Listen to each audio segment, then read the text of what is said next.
అందరికీ నమస్తే. గరం గరం వార్తలకి స్వాగతం. ఇయాల కూడా మీకోసం చాలా వార్తలు పట్టుకొచ్చినాం. అందుకంటే ముందుగా హెడ్లైన్స్. జిమ్ము చేసి ఛాయ్ కాస్తున్నారు కాంగ్రెస్ నాయకులు. ఆటోలల్లో ఎక్కిపోయినరు బీఆర్ఎస్ లీడర్లు. ఒక్క దగ్గర కలుసుకున్నారు 2000 మంది శ్రీనివాసులు. నిజంగానేనుల్లా వీళ్ళందరి సేమ్ పేర్లు. పారిపోతున్నామని పట్టుకున్నారు హోటల్ వాళ్ళు. ఇట్లా కూడా ఉంటారానోళ్ళ తిన్న బిల్లు కట్టనోళ్ళు. చెల్లెను అమ్మొద్దమ్మా అని ఏడుస్తున్నారు ఇంకిద్దరు పిల్లలు. ఈ ముచ్చటిని కోపం చేస్తున్నారు తల్లులు. 6 నెలల్లో డబుల్ చేస్తానంటున్న రాజేష్. 6 నెలల్లో డబల్ అయింది తెలుసా? అందులోనే పెడదామని చూస్తున్నా నేను కూడా. ఒకటే పేరుతోని ఎంతమంది మనుషులుంటారుల్లా? అంతెందుకు మా స్కూల్లో నా పేరుతోని ఒక 10 మంది దాకా ఉండేటోళ్ళు. అంతెందుకు మా క్లాస్లో కూడా 2 ఉండేటోళ్ళం. కాకపోతే ఇప్పుడు ఆమె ఎక్కడున్నదో ఏమో. అయినా ఒక్క పేరున్నంత మాత్రాన కలిసి ఉండాలనా ఏంది? ఎవరి పని వాళ్ళది అంతే కదా. కాకపోతే అదే మన కరీంనగర్లో ఒక్క పేరున్న చాలా మంది ఒక్క దగ్గర కలుసుకున్నారు. వాళ్ళని చూస్తే గమ్మత్ అనిపిస్తుంది మనకే. ఇంగో ఈయన పేరు శ్రీనివాసే, ఈయన పేరు శ్రీనివాసే, ఈయన పేరు కూడా శ్రీనివాసే. అంతెందుకు ఈడ ఉన్నోళ్ళందరి పేర్లు కూడా శ్రీనివాసేనోళ్ళా. అవును, హలో శ్రీనివాస్ చెలో కరీంనగర్ పేరుతోని శ్రీనివాస్ అనే పేరున్నోళ్ళంతా ఒక్క దగ్గర కలిసిండ్రు. దగ్గర 2000 మంది శ్రీనివాసులు. మరిదన్నా మంచి పని చేయాలి కదా అని చెప్పి రక్తదానాలు కూడా చేసిర్రు. ఇంతకు ఈ శ్రీనివాసుల సేవా సమితి ఎప్పుడు చాలైందన్నా? 2023లో ప్రారంభించాను. మేము ఏ రోజు కూడా ప్రపంచ రికార్డు సృష్టిస్తాం అది కానీ ఏ రోజు నేను గ్రూపులు పెట్టలేదు. ఆ ట్రస్ట్ ద్వారా చాలా కార్యక్రమాలు చేశాం. ఇది 2వ వార్షికోత్సవం వీళ్ళది. వాట్సాప్ గ్రూపులలో మెసేజ్లు పెట్టుకుని మన తెలుగు రాష్ట్రాల్లోనే కాదు మహారాష్ట్ర, బెంగళూరులో ఉండే కొందరు శ్రీనివాసులు కూడా ఈడికొచ్చిండ్రు. తెలంగాణ, ఆంధ్ర నుంచి కాకుండా మహారాష్ట్ర నుంచి కూడా, బెంగళూరు నుంచి కూడా ఈ రోజు పొద్దున్నే ఉదయం 3 మిత్రులు రావడం జరిగింది. అమెరికా, సింగపూర్ లో కూడా మా శ్రీనివాసుల గ్రూపులు ఉన్నాయి. దాదాపు ఈ రోజు ఒక మిత్రుడు సింగపూర్ నుంచి కూడా రావడం జరిగింది. కానీ బాలే గమ్మత్తుకున్నది కదా నోళ్ళ. ఇప్పటిదానిక ఎన్నో సేవా సమితిలను చూసుంటారు. కానీ సేమ్ పేరున్నోళ్ళంతా ఒక గ్రూప్గా మారుడు, వాళ్ళందరూ ఒక దగ్గర జమ గీసొంటి సేవా కార్యాలు చేసుడైతే ఇదే మొదలు కావచ్చు. అందుకే సీనన్నలు మీ ఆలోచనలు, మీరు చేస్తున్న పనులు సూపరు. రేపట్ల కూడా గీసొంటి మంచి పనులు ఇంకా చేయాలని, మీతోని ఇంకా మిగిలిన శ్రీనివాసులంతా కలవాలని కోరుకుంటున్నాం. ఇక ఉంటున్నాం సీనన్నలు. మనం ఏ హోటల్కి పోయినా నచ్చింది ఆర్డర్ చేసుకొని తింటాం. ఆ తిన్నదానికి ఎంత బిల్ అయిందో అది కడతాం. మీదికెంచి కొందరు టిప్పు కూడా ఇస్తుంటారు. కానీ అదే గిడ ఒక పిల్ల టిప్ ఇచ్చుడు కాదు, ఉన్న బిల్లుకే ఎగనామం పెడదామని ఏం చేసిందో చూడుండ్రి.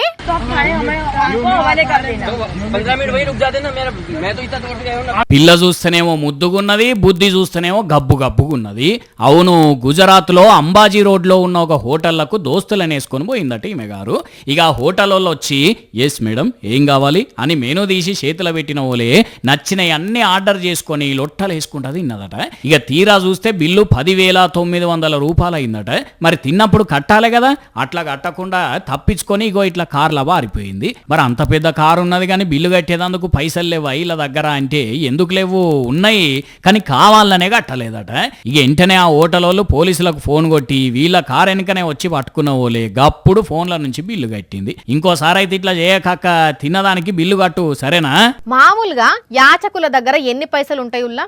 కొందరి దగ్గర 100, 200, కొందరి దగ్గర ఒక 500 వరకు కనబడతాయి. అవి తిండి ఖర్చులకే అయిపోతాయి. మళ్ళీ తెల్లారి 100, 200 వస్తాయి. అవి మళ్ళీ తిండికే ఖర్చు పెట్టుకుంటారు. అంతే అని అంటారు కదా. అయితే ఈడ మాత్రం 10 రూపాయల నోట్లు, 20 రూపాయల నోట్లు, కొంతవరకు 500 నోట్లు, ఇంతకు మించి బస్తల చిల్లర చిక్కేలు. ఇగో ఇవన్నీ అక్క పైసలే. ఉత్తరాఖండ్ రాష్ట్రంలో 12 ఏళ్ల నుంచి ఈయనే కూర్చొని అడుక్కుంటుందట ఈ అక్క. ఎవరన్నా దయతలిచి ఇస్తే తీసుకుంటుందట తప్ప ఎవ్వరిని బలవంతం చేయదట.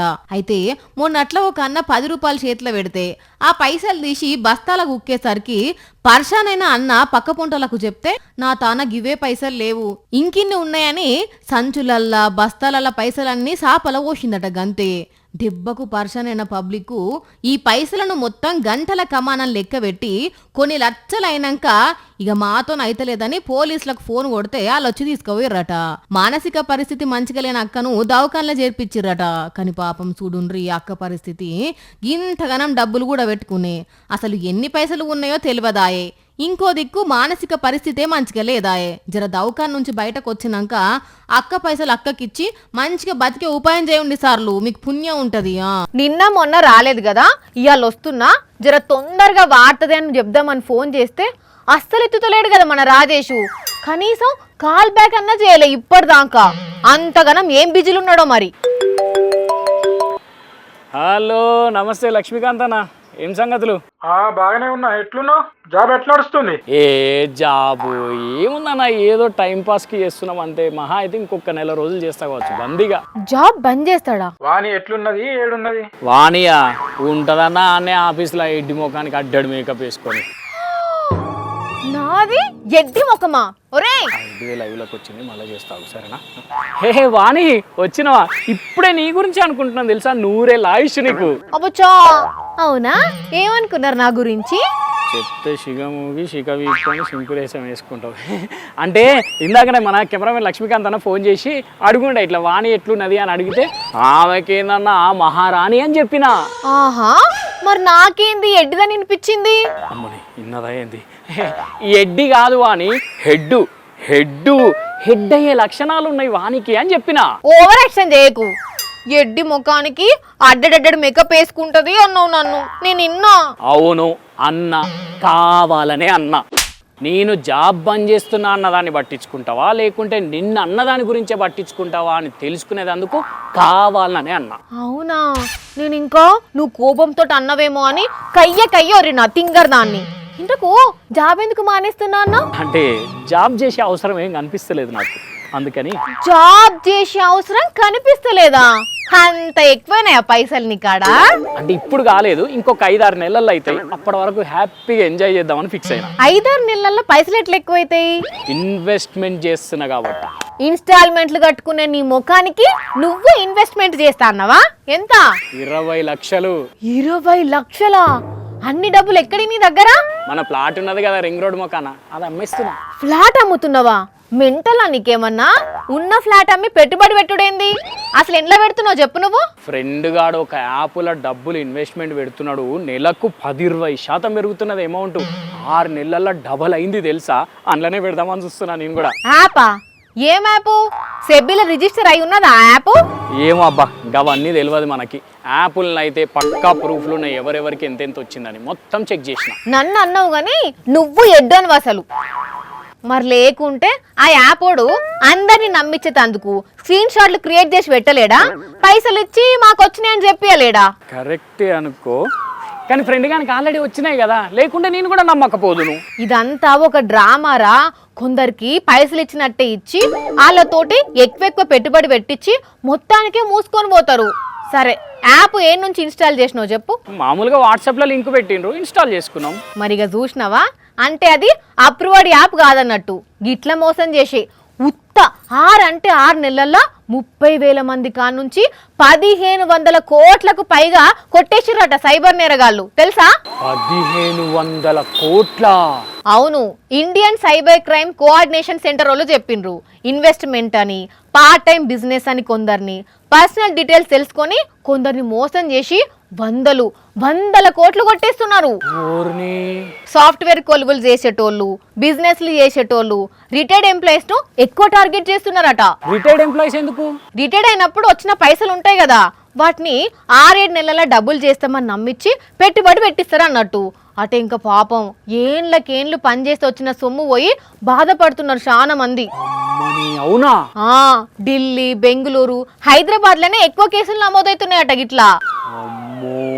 దీనికి తోడు ఒక దగ్గర భాస్కర్ అనే గోష్గాడు నాకు షేర్ మార్కెట్ ఇన్ఫర్మేషన్ మొత్తం లీక్ ఇచ్చేటోళ్ళు ఉన్నారు, పెట్టుబడి పెడితే మస్తు లాభాలు చూపిస్తా నమ్మించి కోట్ల రూపాయలు కొట్టేసిపోయిండు ఒకడు. ఇగో ఇన్వెస్ట్మెంట్ పెట్టిన ఫ్రెండ్ గాడే ఫోన్ చేస్తున్నాడు. మామా చెప్పురా. హలో మామా, నువ్వేమన్నా పైసలు పెట్టినావా నేను చెప్పిన యాప్లా? లేదు మామ, ఇంకా ఆలోచిస్తున్నా, చెప్తా. పెట్టకు మామ, నాట్ వర్కింగ్ అని వస్తున్నది యాప్. అదేదో ఫ్రాడ్ ఉన్నట్టున్నది. పైసలు పెట్టిన వాళ్ళందరం పోలీస్ స్టేషన్కి పోతున్నాం. జర రామామ, ధైర్యంగా ఉంటుంది. సరే మామ, సరే సరే, ఓకే మామ, వస్తున్నా. వాణి, నేను చెప్పిన యాప్ పనిచేస్తలేదట. మావాడు మస్తు టెన్షన్ పడుతున్నాడు, పైసలు పెట్టినాడు. నేను మళ్ళా కలుస్తా నేను. అమ్మ, ఇంత నయ్యం, నేను పెట్టలే పైసలు. సరే పోపో, పబ్లిక్ తెలిసింది కదా ముచ్చటేందో. ఎవ్వలే గాని పెట్టిన పైసలు నెలల 10%, 20% పెరుగుతాయంటే నమ్మి మోసపోకుండ్రి. Securities and Exchange Board of India, SEBI permission ఉన్న యాప్లే వాడుండ్రి. ఎక్కడన్నా ఇన్వెస్ట్ చేసేటప్పుడు చాలా జాగ్రత్తగా ఉండుండ్రి, సరేనా? జూబ్లీ హిల్స్ ఉప ఎన్నిక ప్రచారంలా 3 పార్టీలు కాంగ్రెస్, బీఆర్ఎస్, బీజేపీ తగ్గేదేలే అంటున్నాయుల్లా. మస్తు అంటే మస్తు జోరు చూపిస్తున్నారు లీడర్లు. అవతలి పార్టీల కంటే ఎట్లా ఓట్లు ఎక్కువ రాబట్టాలి, ఏం చేస్తే ఎక్కువ ఓట్లు పడతాయి, ఎవరిని కలవాలి, ఎవరి దగ్గరికి పోయి అడిగితే ఓట్లు గంప గుత్తగొస్తాయని మస్తు ప్రయత్నాలు చేస్తున్నారు. మంత్రి పొన్నం ప్రభాకర్ సార్ చూడుండ్రి ఎక్కడికి పోయి ప్రచారం చేసిండో. పొన్నం సార్ అమ్మాసాక ఏమన్నా జిమ్ చేస్తున్నాడా? చేయండి సార్, చేయండి. ఏమో అనుకున్నాం, సారు దినం బగ్గనే జిమ్ చేసేటట్టు కొడుతున్నాడు కదా, అందుకే నవ్వుకుంటానే ఎంత అలికీజుగా చేతులు పైకెత్తి దించుతున్నాడో చూడండి. ఇక ఇది పొన్నం సార్ స్టైల్ ప్రచారం అయితే, ఇటు మంత్రి సీతక్క పూలమ్ముతూ ప్రచారం చేసింది.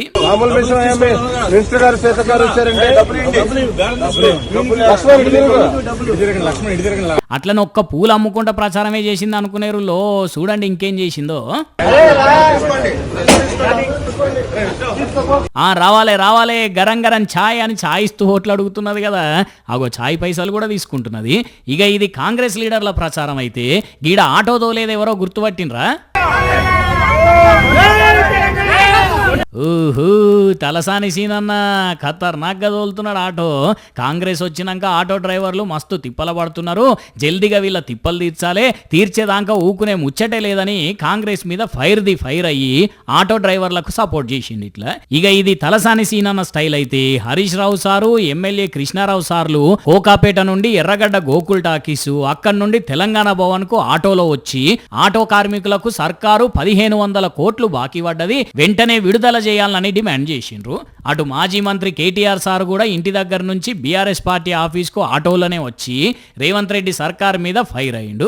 ఇటు బీఆర్ఎస్ మహిళా లీడర్లేమో ఆటోలలోనే ప్రయాణం చేసి మహిళా కమిషన్ కార్యాలయానికి పోయిండ్రు. ఇక కొందరు మంత్రులేమో మహిళా అధికారులను ఇంటికి పిలిపించుకొని సమీక్షలు చేస్తున్నారు. ఇది ఏం పద్ధతి, పాలన చక్కగా చేయాలి అని మీడియా ముంగటికి వచ్చి సురకలంటిచ్చిండ్రు. ఇక అటు బీజేపీ వాళ్ళు కూడా బాగానే ప్రచారం చేస్తున్నారు, ఇంటింటికి తిరిగి ఓట్లు అడిగిండ్రు. రాంగ్ రూట్లో పోయినా, ఎక్కువ స్పీడ్తో బండి నడిపినా, హెల్మెట్ పెట్టుకోకపోయినా, ముగ్గురు కూసుండి పోయినా పోలీసులు ఫోటో కట్టి చలానా వేస్తారు కదా. ఇక దాన్ని మనం చూసుకొని ఆ చలానా ఏదైతే ఉందో అది ఆన్లైన్లో కట్టుకోవాలి, లేకపోతే చలాన్లు పడ్డ కొద్దీ పెరుగుతూనే ఉంటాయి.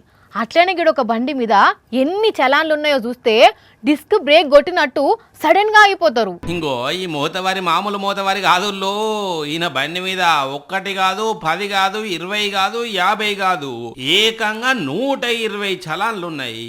అవన్నీ కట్టాలంటే అక్షరాల 29,560 రూపాయలు సమర్పించుకోవాల్సిందే.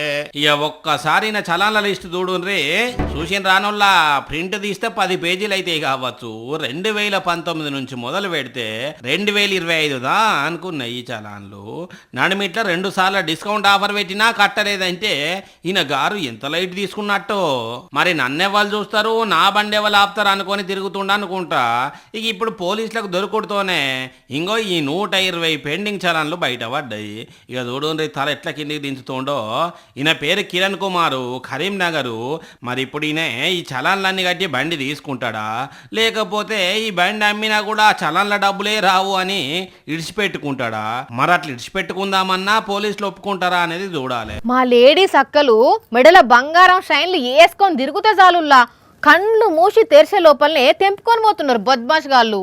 ఇక పలానా వాళ్ళ ఇంట్లో బంగారం ఉందని తెలిస్తే పొద్దున్న దాకా రెక్కి చేస్తున్నారు.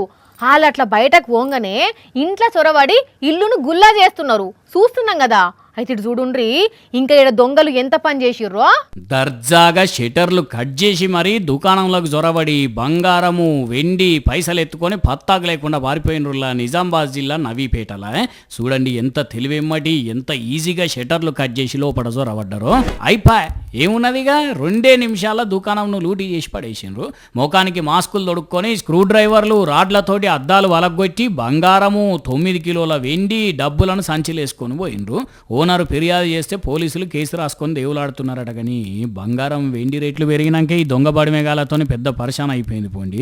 అటు మెడలేసుకున్న బంగారాన్ని ఉంచుతలేరు, ఇటు దుకాణాల సొమ్ములను ఉండనిస్తలేరు. ఇక ఈ ముచ్చటి ఇట్లుంటే ఏపీలో అనంతపురం జిల్లా ఉరవకొండలో కూడా ఇగో ఈ అన్న దుకాణం షట్టర్ను వలగొట్టి మోటార్లు బేరింగ్లు మొత్తం లూటీ చేసిండ్రట. చెప్పవే అన్న, ఎన్ని లక్షల రూపాయల మాలు పోయింది? దొంగల్లో పడి 2-4 లక్షల ఇష్యూలు అవన్నీ ఎత్తుకున్నాడు సామాన్లు. అన్నాలం పాడుగాను చూసిన రానులా 2.5 లక్షల సొత్తు పోయిందట. కానీ ఇక్కడ దొంగలు మోపైతున్నారా నాయన. కష్టపడి సంపాదించుకున్న సొమ్ములను కండ్లు మూసి తెరిచి అంత లోపలని ఎత్తుకొని పోతున్నారు. మీరైతే మీ సొమ్ములను పైలంగా జాగ్రత్తగా దాచుకోండి పబ్లిక్. ఎందుకంటే డబ్బులు ఎవరికి ఊరికే రావు. సరేనా? చూసారు కదా, ఇవి ఇవాల్టి గరం గరం వార్తలు. మళ్ళొచ్చే ఎపిసోడ్లో ఇంకిన్ని గరం గరం వార్తలతో కలుద్దాం. మన టైం అయితే గుర్తుకున్నది కదా, రాత్రి 8:30కు మళ్ళీ పొద్దుగాల 8:30కు. మర్చిపోకుండా చూడండి. టాటా.